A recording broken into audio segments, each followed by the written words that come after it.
Yeah! C'est fabuleux!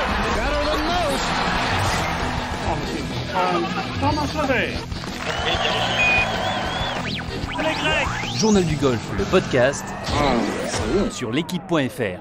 Salut à tous et bienvenue dans le podcast du Journal du Golf. Cette semaine, émission spéciale Tiger Woods, bien sûr. Il n'a pas gagné au Valspar Championship, mais il termine deuxième à un coup du vainqueur Paul Casey. Cette fois, c'est sûr, Tiger est de retour. Maintenant, place au Bay Hill cette semaine et surtout le Masters. Dans 3 semaines, désormais 149e mondial. Tiger Woods peut-il gagner le Masters? Va-t-il le gagner? Nous en parlerons tout au long de cette émission. Et pour animer avec moi ce podcast, Benjamin Cadiou et Martin Coulon du Journal du Golf. Bonjour messieurs.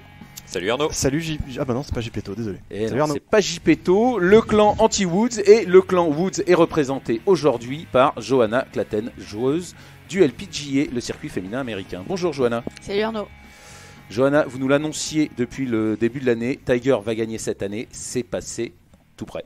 Ouais, j'y ai cru surtout au 17e trou quand il a rentré ce putt de 20 mètres. Moi j'ai aucun doute sur lui, je sais je peux pas. Je dirais qu'il y a 80% de chances qu'il gagne cette année, les 20% étant s'il se blesse. Voilà, je pense que maintenant, même Martin Coulon et Benjamin Cadiou vont être obligés d'avouer que Tiger Woods va gagner cette année. Il est obligé de rien du tout. Et Alors, juste messieurs, obligé de dire, il n'y a pas de clan anti-Woods. Qu'est-ce que ça veut dire que cette présentation Arnaud Thious? Qu'est-ce que c'est que ça? Pas du tout, au contraire. Non, évidemment qu'on a vibré, et moi le premier, tout ce dimanche soir. C'est une blague, bien sûr, évidemment, clan anti-Woods. Je me doute, mais quand même. Parce qu'après, moi je me fais écharper dans tous les sens dès que j'écris une ligne sur Tiger Woods de travers où je dis, bon attendez les gars, quand même, machin, toi. Bon alors déjà. C'est comme Victor Dubuisson, faut surtout pas émettre le moindre. Non, mais alors Martin, est-ce qu'il va gagner cette année? Il va gagner un tournoi du PGA Tour cette année, ça on peut mettre une énorme, c'est même pas mettre une pièce, c'est s'enfoncer une porte ouverte, un Velux, on ouvre toute la maison en grand et on se met dedans, c'est évident. Enfin, il l'a prouvé le dimanche dernier, il l'a prouvé toute cette semaine dernière sur un parcours en plus qu'il ne connaissait pas, qui n'était pas forcément ultra adapté à son jeu un petit peu erratique, surtout driver en main et surtout sur les départs. Et il nous a prouvé tout l'inverse, comme j'ai envie de dire comme d'habitude, mais c'est génial. Voilà, c'est génial de voir ce bonhomme-là, cet immense champion-là, réaliser ce genre de performance-là. Évidemment, on aurait aimé qu'il soit un peu plus agressif, faire en main. Évidemment, on aurait aimé qu'il n'ait pas besoin de rentrer ce putt de fou au 17 pour être dans le coup et qu'il le soit beaucoup plus tôt dans le tournoi. Évidemment que c'était dingue. Évidemment qu'on aurait aimé le voir gagner ce tournoi, alors que là, j'aurais crié dans tous les sens. J'aurais dit, bah oui, il est de retour, machin. Non, il n'est pas encore totalement de retour. Voilà, je lance un énorme pavé dans les mares. Pour ça. Benjamin, reconnaissez quand même, comme Martin, sans être anti-Woods, que vous ne croyez pas encore déjà au retour du tir et qu'ils sont en mesure de gagner cette année. Maintenant, vous êtes d'accord, il va gagner cette année? Il va gagner cette année peut-être. Peut-être. J'adore. Non, j'attends de voir. J'attends de voir parce que il a pas gagné cette semaine.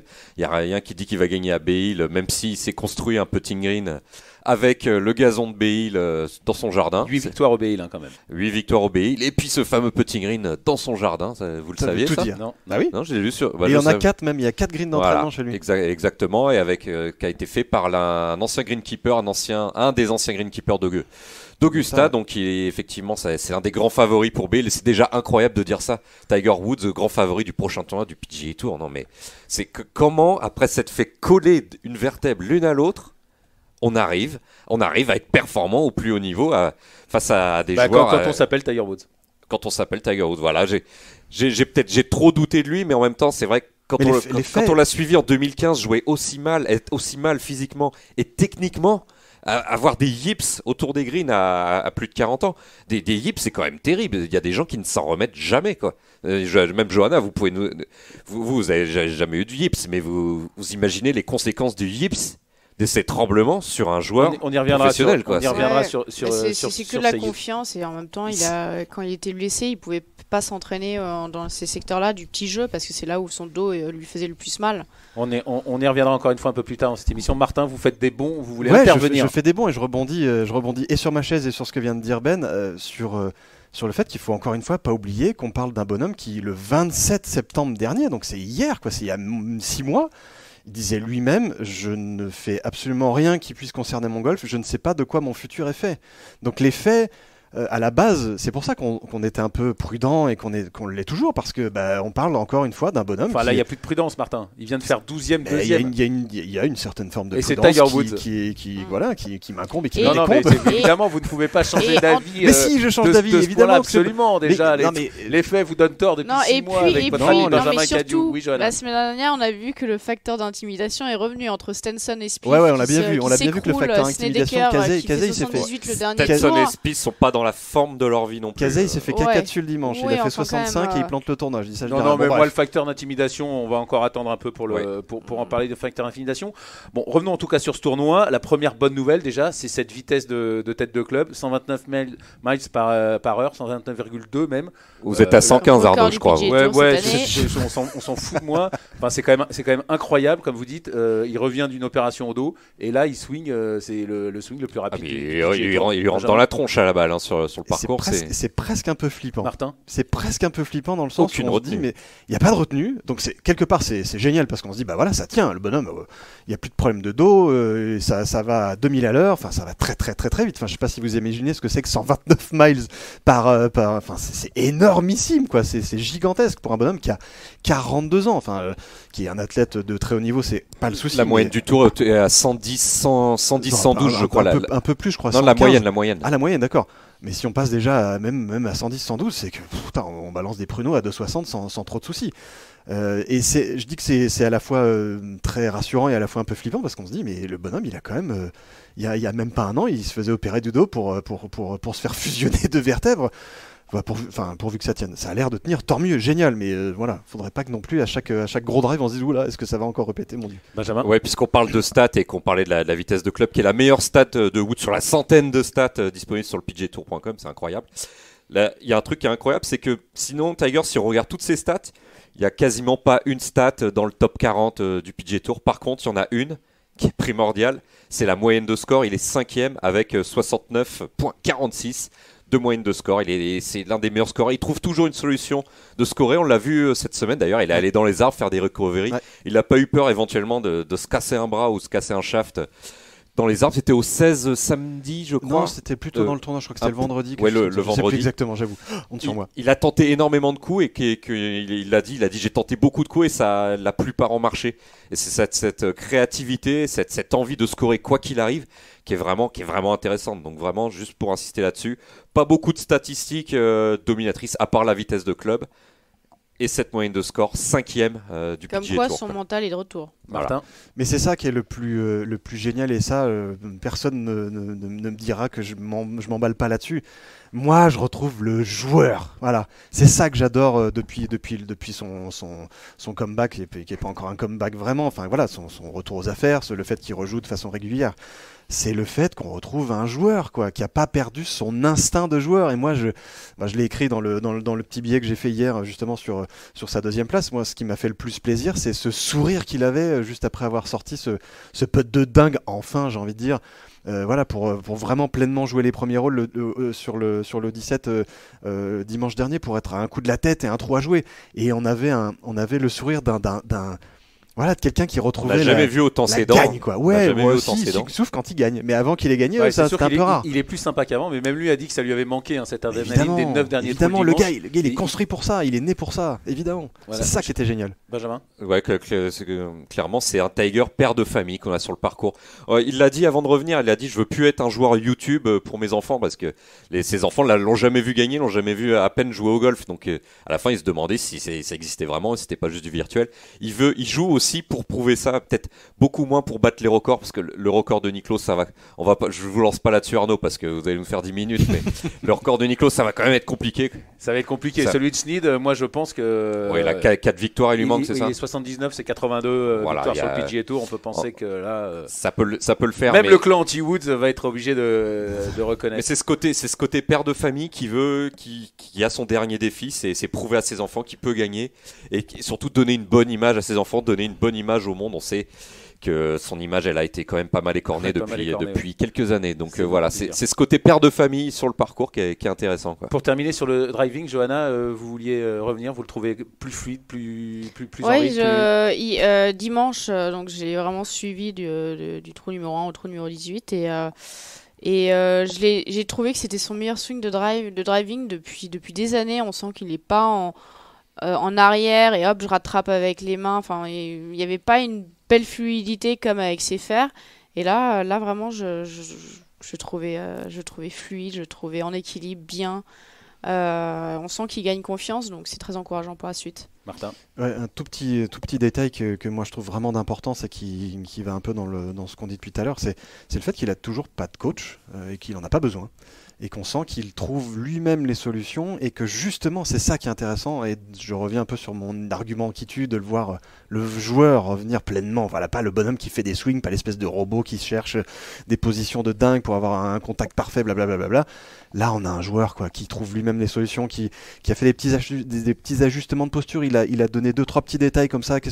On lui demande qu'est-ce que vous travaillez entre les tournois, sur quoi vous bossez. Du ouais, je travaille ça, mais sans vraiment donner des détails. En fait, il a donné des détails sur justement une posture un poil plus grande, un poil plus athlétique. Voilà, des tout petits détails et qui font que de l'extérieur, comme tu viens de le dire, Johanna, on voit un swing beaucoup plus fluide. On voit un joueur de golf qui fait avec ce qui est là et qui score, et c'est ce que Ben disait sur ses stats, c'est exactement ça, c'est un joueur de golf qui score, et c'est le prototype même du Tiger qu'on a envie de voir, quoi. Encore une fois, il était revenu en 2013 numéro 1 mondial, là il n'avait pas joué depuis 3 ans, il revient, il rejoue au golf, il a quand même joué au golf comme personne, il a dominé le golf en tout cas même mieux que Nicklaus, donc forcément quand il rejoue, voilà, on l'avait toujours dit, s'il n'était pas blessé, il allait revenir tout en haut. Et la bonne nouvelle, Benjamin, vous en parliez tout à l'heure, c'est que c'est gips. On pensait qu'il était tétanisé. On peut penser maintenant que c'était lié à ses problèmes de dos. Tiger Woods n'a plus de chips et il chip quasiment. Il a même rentré un chip, son premier chip rentré de la saison. Il en a rentré un seul. Ouais, au 9 le samedi. Par contre, je sais. Pour passer en tête en plus. Non, je pense que il passe pas loin. Hein, souvent, il a failli en rentrer plusieurs. Ouais, il a failli en rentrer plusieurs dimanches. Ouais. Au moins deux. On sent que le feeling est en train de revenir. Le feeling sous pression est en train de revenir petit à petit. Ça va prendre du temps. C'est comme réapprendre à gagner. Même pour Tiger Woods, ça va prendre un peu de temps puisqu'on en a parlé de l'agressivité globale avec ses fers, les wedges et au putting a un petit peu manqué dimanche. On sent que c'était pas suffisant pour gagner, clairement pas, même si évidemment il y a que Casey qui l'a battu avec 21 putts le dimanche qui est revenu de l'arrière, mais ça manque encore un tout petit peu d'agressivité et de confiance autour des greens et sur des greens. Mais il y a encore, comme vous l'avez dit Arnaud au début de l'émission, il reste 3 semaines d'ici le Masters pour y arriver, mais déjà les yips ne sont plus là et je pense que déjà ça c'est la plus belle des victoires après un physique en état de marche. Alors justement, la victoire c'est pour cette semaine au Bail, Johanna. Il a gagné 8 fois là-bas, on le rappelle. Il a gagné 8 fois. On va donner un pronostic comme la semaine dernière où on avait donné un pronostic où certains avaient parlé de top 10 et avaient raison. On ne donnera pas les noms, Martin. Ah, c'était moi? Ah, génial. Non, vous avez dit top 30, Martin. Ah ouais, j'avais raison. Il a fait deuxième. C'est bon. Alors moi, je dirais victoire. Ouais. Victoire pour Johanna Claten. Martin Coulon, le sceptique. Non, je suis pas sceptique. J'essaie d'être juste, même si c'est évidemment pas évident. Il y a une partie de moi qui a envie de crier, qui a envie de dire gagné, victoire. Mais il y a une autre partie de moi qui a envie de dire ok, il y a 8 victoires à Bail, mais il l'a pas joué depuis combien de temps? 2 ans, 3 ans maintenant. Non, j'ai envie évidemment de croire à une très solide perf. S'il fait un top 10 déjà, ce sera vraiment très encourageant pour le Masters. Mais une victoire, il y a trop de petits détails qui font que à ce niveau-là, ok, évidemment. Il fait 12-2, Martin. 12-2. Ouais, ok, il fait 2 en rentrant des putts pour par dont on n'a pas vraiment parlé. Non, bah tous ils rentrent des putts pour par, Martin. Il a rentré des putts pour par toute sa carrière. Spieth rentre des putts pour par pour gagner, pour rentrer des putts pour par. La dynamique, c'était plus. On joue sous le par, il joue -1, c'est un très bon score surtout sur ce parcours-là qui était d'une difficulté dingue. Enfin, je gagnais à -10 sur le PGA Tour sur 4 tours. On n'en a pas beaucoup parlé, mais c'était quand même un parcours très sélectif. Donc ça, c'est très positif pour lui évidemment. Mais c'était plus dans une dynamique, d'essayer de grinder, de s'accrocher un peu aux branches plutôt que d'aller chercher cette victoire. Voilà. Moi, j'avais pas quelqu'un qui était un carnassier absolu, qui allait défoncer tout le monde et qui allait gagner avec 2 coups d'avance comme il sait le faire ou comme il aurait pu le savoir le faire dans ses années de grande domination. Donc c'est pour ça que je suis un peu encore pas réticent, mais je suis réservé. Voilà, j'essaie de Moi, voilà. Et donc au final un petit top 10. Moi je mets un bon top 10. Victoire, vachement bien. Moi je pense que le seul obstacle qu'il va avoir, c'est que justement tout le monde l'attend au tournant. Lui-même il va avoir des attentes, il va peut-être se mettre un peu de pression. Non mais arrêtez, c'est Tiger Woods, il a 79 victoires, 14 majeures, voilà. les attentes il se les met toutes seules. Moi j'opte pour la victoire, mais je dis que c'est le seul truc qui pourrait. Il joue, il a du monde depuis le début de la saison. Là, les audiences ont jamais été aussi incroyables. Les attentes des autres, Tiger, il en a rien à faire depuis le début de sa carrière. Son père lui a tout appris à ce niveau-là. Benjamin, un petit pronostic sur Tiger Woods. Bon, en attendant que Benjamin. Non, ça y est, je regardais un peu la météo qui était prévue pour cette semaine, voir si c'est précis ça. Non, pour aller voir si on a des conditions sélectives, un peu comme il y a eu pendant le Valspar avec un peu de vent et des greens un petit peu aléatoires et qui avaient tendance à pas trop tenir la balle. Et donc un pronostic ? Eh ben il va faire beau. il va faire beau et ça a l'air relativement calme pour la Floride cette semaine. Quand il a gagné en 2012 et 2013, il avait envoyé -13 là-bas. Donc c'est évidemment un parcours qui est Vous aviez dit quoi la semaine dernière pour j'étais pas là, donc pas là, c'est ça. Hein. Donc j'avais rien dit et ça m'arrange bien parce que je me serais trompé. Et oui, parce que le clan des sceptiques. Alors on va pas dire les anti, on va dire les sceptiques. C'est mieux. Voilà, et les deux scores qu'il avait envoyés ces années-là pour des conditions météo à peu près équivalentes, c'était -13 et c'est un score qui peut éventuellement lui convenir. Je pense qu'une boucherie à moins 20 comme on a souvent sur le PGA Tour arrangerait pas ce Tiger qui rate, qui est 200e au fairway. Donc il peut gagner cette semaine, Benjamin. Oui. Ouh. Oui, il peut. Mais l'Angleterre s'est fait battre par la France. En début de saison, j'étais parti pour dire Tiger Woods top 100 mondial à la fin de l'année, ça sera déjà très bien. Là, vous l'avez dit, Benjamin. Voilà, et c'était là pour l'instant. Il est 149e. Il est 149e, donc on va y arriver. On va en reparler aussi après. Alors un résultat pour cette semaine, Benjamin Cadieux. Allez, top 20 entre 15e et 20e. Toujours sceptique. Moi, je suis comme Johanna. Il va gagner cette semaine. Et on va se régaler évidemment tout au long de la semaine. Bon, allez, après l'apéro, la vraie question de ce podcast. Tiger peut-il gagner le Masters ? Mais d'abord, place à votre chronique, Johanna, sur Tiger Woods et Phil Mickelson. Oui, en effet, Arnaud. Alors, comme vous l'avez tous vu, Tiger a fini second la semaine après la victoire de Phil. Et pour moi, ça n'est pas un hasard. Le duo Phil-Tiger, c'est un peu comme Federer-Nadal, LeBron James, Stephen Curry et j'en passe. Quand il y en a un qui joue bien, ça motive consciemment ou inconsciemment l'autre. Pendant les 5 ans où Tiger n'a pas gagné, comme par hasard, Phil n'a pas gagné. Et l'année où Tiger revient en forme physique et plus serein que jamais sur son jeu, Phil renoue avec la victoire. Donc vous dites que Tiger est indispensable pour Phil et vice-versa ? Alors je pense que Phil a plus besoin de Tiger que Tiger a besoin de lui. Tiger motive tout le monde. D'ailleurs aujourd'hui, il affronte une concurrence de jeunes qui se sont mis au golf à cause de lui. Tiger n'a besoin de personne pour se motiver. Je pense qu'aujourd'hui, la seule chose qui le motive, c'est de battre le record de Nicklaus et aussi de jouer pour ses enfants, comme disait Ben. En tout cas, la victoire de Phil lui a certainement mis un coup de fouet, car si Phil à 47 ans peut le faire, Tiger encore plus. Et Johanna, alors vous êtes plutôt Phil ou Tiger ? Mais difficile de trancher, ils sont tellement différents l'un de l'autre. Tiger me transcende plus. J'adore son côté atlantique, sa niaque. Athlétique. Oui, Atlantique. Atlantique aussi, on aime bien. Ça niaque un peu comme Nadal. Son fist pump, son éthique du travail. Phil, j'adore sa créativité, sa magie au petit jeu, son jeu offensif. Même son côté goofy me fait rire. En tout cas, les deux, de toute façon, font le show et sont d'excellents promoteurs de notre sport. Martin, Phil, Tiger ? Ouais, moi les deux j'adore. Enfin, c'est deux joueurs qui sont un peu opposés en termes de style de jeu, mais une petite stat rigolote étonnante même que j'ai vu passer sur Golf Channel il y a pas si longtemps que ça. Il y a un statisticien qui s'est rendu compte.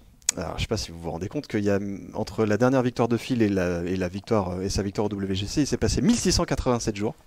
Et je vous le donne dans le 1687 jours, c'est pile le gap de jours entre la dernière victoire de Tiger et ce dimanche à Bay Hill. Voilà, donc ce serait rigolo que Phil et Tiger s'imposent et c'est vraiment pile dans le ton de ta chronique, Johanna. Ah oui, c'est marrant. Non, c'est fou, hein. Un petit mot sur l'éthique de travail de Tiger que soulevait Johanna. C'est Tiger Woods, il a été aperçu selon Michael Bamberger, une super plume américaine de golf.com, il a été aperçu à 3h30 du matin à la salle de gym avant son départ matinal des deux premiers tours. Donc si personne doute évidemment de l'implication de Tiger, mais voilà une preuve quoi. À 3h30 il est à la salle de gym.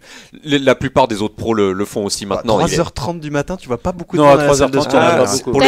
Rory le fait, mais ouais, c'est vrai Rory il le fait trop, mais ça on va pas là-dessus. Les joueurs français quand ils jouent à 7h, 7h30 du matin aux Émirats, ils sont à la salle de gym à 4h. On le sait, on parle beaucoup avec François Tessèdre, avec Martin. Ils sont à la salle. L'ostéo, ils sont à la salle s'il faut à 4h du matin. Martin. Et il n'est pas le seul à avoir une éthique de travail complètement dingue, puisque moi j'ai une petite taupe sur le PGA Tour qui m'a dit que Joey Lacava, donc c'est le caddie, le copilote de Tiger Woods, a été spoté ce lundi, donc juste après la deuxième place au Valspar. Il a été spoté lundi à Bay Hill, genre le caddie lounge venait à peine d'ouvrir, il n'y avait personne, il y avait juste Joey Lacava qui était déjà en train de prendre son petit café, qu'il allait filer, marcher le parcours. Et un bol de Choco Pops aussi, je crois. Et un bol de Frosties. Et donc Tiger va gagner cette semaine avec Johanna, on le confirme. Alors, on y arrive, on a fait tout ça pour rien, après, c'était juste pour s'amuser. Maintenant, c'est la vraie question. Tiger Woods peut-il gagner le Masters, Johanna? Mais bien sûr. Ça, c'est de l'argument. Non, allez, feu. Non, je sens que je vais m'en mordre les doigts de ne pas y aller, mais oui, complètement. Je le sens en pleine forme, je sens que chaque secteur de son jeu est en train de s'améliorer, et c'est surtout la confiance revient sur un parcours qu'il adore. Moi, j'y crois à 100%. Martin? Le sceptique les Golfix, les Golfix. Mais oui, les Golfix. Mais oui, le Golfix, il a quand même aussi. Qui est Golfix d'ailleurs? C'est vous le Golfix, Arnaud? Oui, non, c'est Johanna et moi parce qu'on avait dit qu'il pouvait gagner le Masters il y a un mois déjà. Non, mais il n'y a pas d'argument. Alors c'est oui, il peut gagner le Masters. Ok, moi les arguments que j'ai envie de vous donner. Techniquement, c'est possible, il va le jouer. Évidemment, voilà, d'une, il va le jouer, mais deux, évidemment, Tiger Woods qui non, mais il y a un mois, de toute façon. Il y a 6 mois, il y avait aucune chance. Bah oui, il jouait pas forcément. Mais bon, on va essayer d'élever un peu le débat et de mettre un peu d'arguments là-dedans. Mais voilà, moi, Tiger Woods à Augusta, c'est l'un de ses jardins. Enfin, on va pas se le cacher, c'est un animal d'habitude. C'est quelqu'un qui maîtrise ce parcours comme peu de gens le font. Mais j'ai envie de dire, dans ces cas-là, on peut mettre Fred Couples dans le clan des favoris. On peut dire que Fred Couples peut gagner le Masters. On peut dire que Bernard Langer il y a un mois, il ne s'agissait pas de le mettre dans le clan des favoris. Mickelson peut gagner le Masters. Non, il s'agissait pas de le mettre dans le clan des favoris. Je le mets dans le clan des favoris, évidemment. Enfin, ce serait complètement débile et ce serait moi l'abruti fini de Dinky. Le Golfix. C'est ça que vous êtes. Le Golfix. Non, le Golfix, il dit tout de suite, il va gagner. Non, c'est pas il va gagner. Non, c'est pas il va gagner, c'est il peut gagner, Martin. Non, dans vos propos à tous, c'est un peu il va gagner. Et parce que Johanna et à moi, assumez. Il a 14 tours dans les pattes. Laissons-le jouer encore une fois à Bay Hill. Si Bay Hill encore une fois c'est top 10 et que le bonhomme, on voit que tous les feux sont ouverts, qu'il ajuste encore un petit peu comme il sait très bien le faire parce que c'est quand même un bonhomme qui se connaît très très bien. On va pas épiloguer 107 ans. Évidemment que de plus en plus sa cote va monter. Et évidemment que de plus en plus on a envie de croire. Et moi le premier à ce qui serait peut-être l'un des plus dingue comeback de l'histoire du golf et peut-être de l'histoire du sport en général. Enfin, je veux dire, voir Tiger. Moi, en fait, t'es sceptique parce que t'as peur d'être déçu, c'est ça? Mais évidemment que j'ai peur d'être déçu. Évidemment que j'ai peur de trop m'emballer, de dire oh ouais, ça serait génial et qui rate le cut. Il se passe quoi là? S'il rate le cut, il y aura quand même un beau Masters, mais voilà. Au moins on y croit. Et à côté de ça, de ça, il y a un truc que j'ai pas envie d'oublier et qu'on oublie peut-être un petit peu trop parce qu'on s'emballe dans cette Tiger Mania qui est de fait complètement dingue. C'est qu'il y a quand même un bonhomme qui a gagné cette semaine qui s'appelle Paul Casey. Il y a quand même des joueurs comme Justin Rose, comme Dustin Johnson, comme même si Jordan Spieth il se foire un peu depuis quelques mois, c'est quand même beaucoup de prétendants. On parle d'un bonhomme qui, voilà, il est 149e mondial, ok, évidemment ça veut rien dire, mais tout Tiger Woods qu'il est, il y a quand même du monde en face, quoi. Il y a quand même du monde en face. Il est potentiellement l'un des favoris, mais de là à dire qu'il va gagner le Masters. Il est quand même passé dans le rang des favoris. Pas il y a une semaine. Pas il y a une semaine. Ce que je n'ai pas il y a un mois. Pas il y a 3 mois. C'est faux. Je vais réécouter les enregistrements. Nous allons les ressortir. Benjamin. C'est Augusta. On parlait de Bay Hill comme l'un des jardins de Tiger Woods. Je crois que Augusta et c'est même plus le jardin là. C'est l'arrière-cour. C'est l'Éden. C'est la véranda pour Woods, puisque même quand il était au fond du fond, au pire de son scandale, il était revenu. 2010, ouais. Voilà, il était revenu, il avait réussi à faire 4ème alors que le pot, on donnait pas cher de sa peau. Ouais, mais il n'avait pas gagné. Non, il avait pas gagné, mais c'est dire à quel point il maîtrise ce parcours. Mais je pense que c'est encore un poil tôt pour Woods. Maintenant c'est un poil tôt. C'est un poil pour gagner. Non, mais il y a un mois, il avait aucune chance. Non mais ça évolue. Non mais je suis content de voir que vous évoluez. Mais évidemment que ça évolue. Chercher un petit peu. Ah bah il y a des faits, il y a des top 15 sur le PGA Tour, il y a même un top 2. Nous avons besoin de faits, monsieur Tius. Nous avons besoin de faits. Oui, mais vous manquez un peu de flair. Pour toutes les places de 2 à 20, il y a aucun souci maintenant. La dernière fois que Woods a dominé le monde en 2013 par exemple, c'était au Bridgestone quand il avait gagné le WGC. Ouais. Il avait envoyé 61 le deuxième jour. Ouais. Là pour l'instant, de ce que j'ai vu de Woods, je le vois pas. Évidemment, on parle pas de faire 61 au Masters, quoique le record est à 62 je crois. Ouais. depuis. Non, 63, c'est. Il y a 63, jamais. c'est Parce qu'il n'y a eu qu'un seul 62 en Oui, majeur. Excusez-moi. Donc le 63 est possible. Norman l'a fait, mais je vois pas encore Woods mettre une carte très très basse, voire 2 pour dominer le champ, parce que on parle de gagner là. On parle pas de faire top 2. On parle de dominer tout le monde. J'aime bien la notion de top 2. Je trouve ça drôle. Ouais, voilà. Donc pour moi, c'est encore un poil tôt pour revoir ce Tiger qu'on avait vu notamment au Bridgestone 2013. C'est encore un poil tôt, mais ça va venir. Et messieurs, encore une fois, il va peut-être pas gagner. Messieurs, Mais dames. messieurs, dames, pardon, Johanna. Imaginez quand même, comme au Valspar, Tiger Woods qui fait birdie au 17 pour revenir à un coup de la tête et qui a birdie pour partir en playoff au 18. Ça fait beaucoup de si là, mais. Voilà. Non, c'est imaginé. Non, mais c'est c'est juste. Non, mais c'est encore une fois, c'est l'important dans le sport, c'est les émotions. Après qu'il gagne, évidemment qu'il n'y en a qu'un qui va gagner ce tournoi. Mais imaginez Tiger qui a birdie au 18 pour partir en playoff, mais on va vivre un Masters de dingue. Voilà, c'est tout. Et c'est juste ce que moi je dis, ce que Johanna dit un peu, c'est que là, on se prépare un Masters de dingue avec un Woods en capacité de gagner. Après, encore une fois, peut-être qu'il va faire 75-75 parce que le golf, on ne sait jamais. Mais n'empêche que là, on en est sûr que Tiger, il était millième mondial il y a 3 mois. Là, il est 149e mondial. Là, c'est plus le top 100 qu'il peut viser en fin d'année. Là, c'est le top 50. Et c'est même encore plus près. Il a quand même raté un cut. Il a fait 23e, 12e, 2e. Et donc, ça veut dire, j'allais y venir, ça, sauf si vous avez encore des choses à dire sur le Masters. Mais maintenant, comme Phil Mickelson la semaine dernière, c'est Tiger Woods dans les 12 américains à la Ryder Cup. Voilà, là, il y a aucun problème. C'est la seule inconnue maintenant, c'est même plus le jeu puisqu'il n'y a plus de yips et qui score.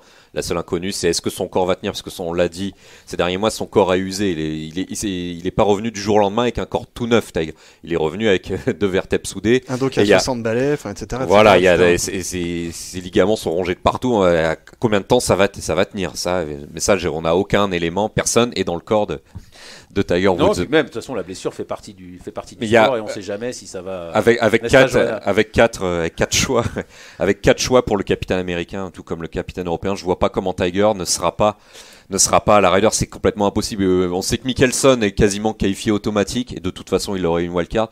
Pour Woods, il y a encore un très léger doute au niveau du physique, mais Woods sera à la Ryder Cup avec cette tribune incroyable qu'il y aura au départ du 1, avec Phil Mickelson, avec peut-être Alexander Levy.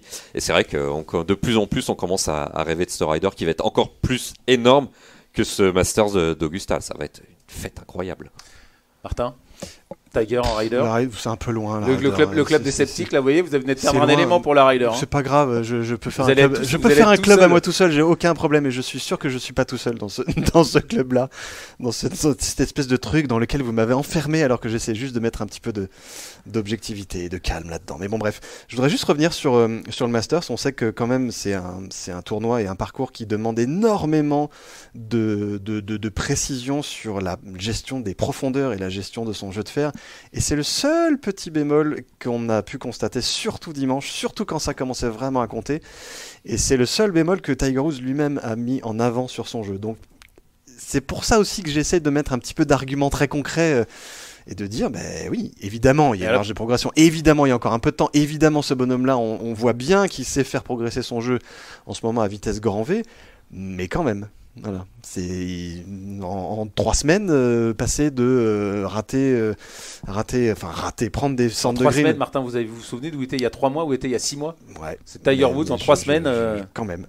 D'accord. On parle d'un majeur, on parle d'une pression majeure, même s'il est évidemment habitué à ça, même s'il connaît, même si tout Tiger Woods qu'il l'est, ça reste un humain de 42 ans qui a encore quelques petits soucis de profondeur, tout un tas de petits détails qui font que, bah évidemment, on le voit finir deuxième là, c'est fantastique, c'est génial, c'est waouh quoi. Même moi, j'ai crié comme un dingue devant mon petit écran dimanche dernier, tout sceptique que je puisse paraître être. Je suis un fan absolu de ce bonhomme là, mais encore une fois, c'est un peu comme ce que disait Ben tout à l'heure, je trouve ça un peu tôt. Encore un petit peu, il y a encore quelques petites zones de fragilité, mais de rien du tout, mais qui font la différence entre une victoire et un top 10 ou voire pire. Alors Johanna, pour la Ryder, vous le voyez dans le top 10 mondial avant la fin de l'année, donc vous la Ryder, aucun doute, il y sera Tiger. Aucun doute. Oh les gonzes quoi. Ça va. Et donc Martin, vous la Ryder Cup, non? J'en sais rien, c'est beaucoup trop tôt. Attendez, il reste il reste 6 mois encore à la Ryder. Vous êtes trop mathématicien, Martin. Pourtant c'est vous le mathématicien, c'est moi le littéraire, je connais rien en maths, moi. Vous manquez d'esprit, de lyrisme, d'envolée. S'il est bien physiquement, le mec a une capacité d'entraînement qui est tellement supérieure à à tous quasiment. Enfin, le mec, les journées d'entraînement qu'il peut faire, c'est juste monstrueux. Donc, il va progresser de plus en plus vite. Et d'ici le Masters, déjà en 3 semaines, il aura fait un bond en avant. Mais alors, d'ici le dernier tournoi qualificatif pour la Ryder Cup, mais enfin, moi je mets ma main à couper qu'il y sera. S'il se blesse pas. Laquelle, la gauche ou la droite? Même la droite, tu vois. Je retiendrai. Il aura un des captain's picks, c'est obligatoire. Ils imaginaient le capitaine Jim Furyk qui doit choisir entre, je ne sais pas, un bon joueur du PGA Tour, Brian Harman, et Tiger Woods. Vous prenez qui? Bah Brian Harman direct. Bah moi oui, enfin je prendrais Woods parce qu'il y a aussi cet aspect pas business, mais il faut au-delà que du sportif pour cette Ryder Cup, quoi. Ça va au-delà de l'aspect sportif. C'est un show, c'est le showcase ultime de la planète golf. Vous prenez Tiger Woods et pas ce pauvre Brian Harman qui m'a rien demandé, qui joue très bien au golf. Il sera peut-être même dans les points tout seul comme un grand, t'inquiète pas. Voilà, mais c'était Qui ça? Brian Harman? Ah non, je croyais que vous parliez de Tiger Woods, Martin. Allez, on fait 20 minutes sur Brian Harman. Allez, maintenant. Pour terminer cette fois cette émission. Et alors, est-ce qu'il peut être à la fois joueur et capitaine, vice-capitaine, Martin? Je vois pas trop l'intérêt. Mais il le sera de fait, de toute façon. Même si s'il n'est pas capitaine officiellement. Dans les deux. Quand Tiger Woods parle dans la team room, évidemment que tout le monde va écouter. Et en plus, à ce Tiger qui est impliqué depuis 4-5 ans dans l'épreuve par équipe. D'ailleurs, on est en train d'enregistrer, on est mardi. On va probablement annoncer que Tiger sera le capitaine de la President's Cup 2019 avec Ernie Els. Donc l'implication de Woods en tant que capitaine, vice-capitaine, de toute façon, elle est magnifiée par son statut de joueur. Il sera leader d'équipe, quoi qu'il arrive, peu importe son statut, quoi. Allez, Johanna, pour terminer cette émission, c'est vous qui avez le dernier mot. Joueur et vice-capitaine, vous qui êtes joueuse professionnelle, qu'est-ce que vous en pensez? C'est pas facile, je trouve, d'être à 100% dans les deux. Alors, je pense que son rôle sera minimisé s'il joue. Mais après, c'est vrai que, comme disait Ben, dans la salle, le soir, la salle de réunion, ils vont tous l'écouter, boire ses paroles, quoi. Notamment un Patrick Reed qui est un peu, pas exclu, qui est un joueur qui fonctionne tout seul, qui est un peu à part, qui est complètement à part dans l'équipe américaine, que ce soit au JO, en President's Cup ou en Ryder, et qui est très très proche de Tiger. Et notamment, la Tiger aura un rôle à jouer avec cet autre leader de l'équipe américaine qui est Patrick Reed en match-play, quoi. Allez, c'est à présent terminé. Place au Bail cette semaine. On reviendra la semaine prochaine pour savoir qui a eu raison sur ses pronostics au Bail et où on en est des chances de Tiger Woods au Masters. Merci de nous avoir suivis. Merci à Hugo Ponce à la réalisation. On se retrouve la semaine prochaine avec Jean-Philippe Rodenburger à la présentation. Salut, bye bye, bonne semaine à tous. Salut Arnaud. Ciao. Adieu. Journal du golf, le podcast sur l'équipe.fr.